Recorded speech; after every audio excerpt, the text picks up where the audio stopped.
บ่ดำเนินชีวิตการเมืองหน่วยพรรคปลอดภัยเข้มแข็งหนักแน่นประจำปี 2025 ของหน่วยพรรคฮักฐานคณะโฆษณาพรมแขวงโบริคำไซได้จัดขึ้นในระหว่างวันที่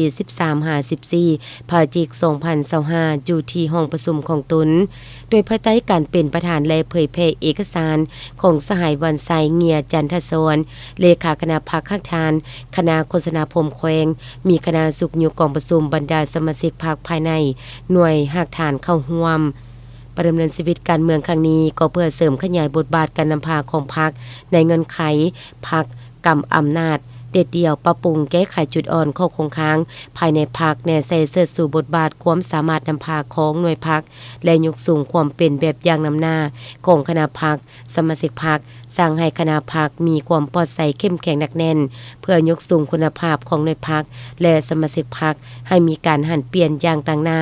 สามารถเป็นแกนนำที่เข้มแข็งในระบบการเมืองยุคคณะทานรับประกันเห็นให้การนำพาของพรรคตอบสนองได้กับความเรียกร้องต้องการของการพัฒนาในระยะใหม่ยิ่งมีความจำเป็นในการก่อสร้างหน่วยพรรคคณะพรรคและสมาชิกพรรคให้มีความสามารถนำพาจัดตั้งหน้าที่การเมืองและแผนพัฒนาเศรษฐกิจสังคมขั้นของตนวางออกในแต่ละระยะให้ปรากฏผลเป็นจริง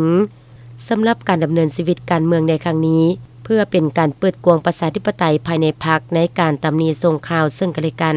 เริ่มแต่คณะพรรคฮักฐานจนฮอดคณะหน่วยพรรคและสมาชิกพรรคการก่อสร้างหน่วยพรรคปลอดภัยเข้มแข็งหนักแน่นต้องได้ปฏิบัติตาม5เนื้อใน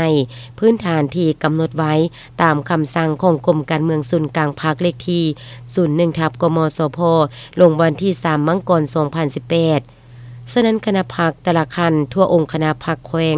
องค์การที่เป็นเสนาธิการให้แก่คณะพรรคตลอดฮอดทันแถวสมาชิกพรรคทุกๆสหายต้องได้กำแน่นและรับรู้เข้าใจให้จะแจ้งเลิกซึ่งถึงทองเกี่ยวกับ5เนื้อใน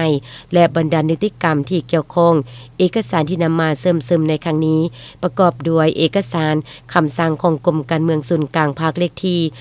01 กมสพลงวันที่ 3 มังกร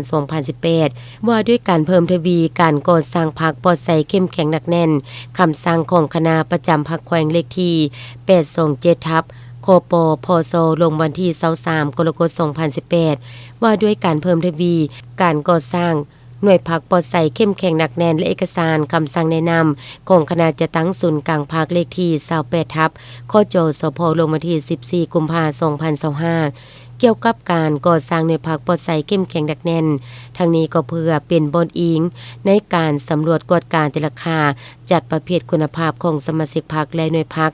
ดำเนินชีวิตการเมืองในครั้งนี้จะดำเนินไปเป็นเวลา2 วันจึงจะสำเร็จ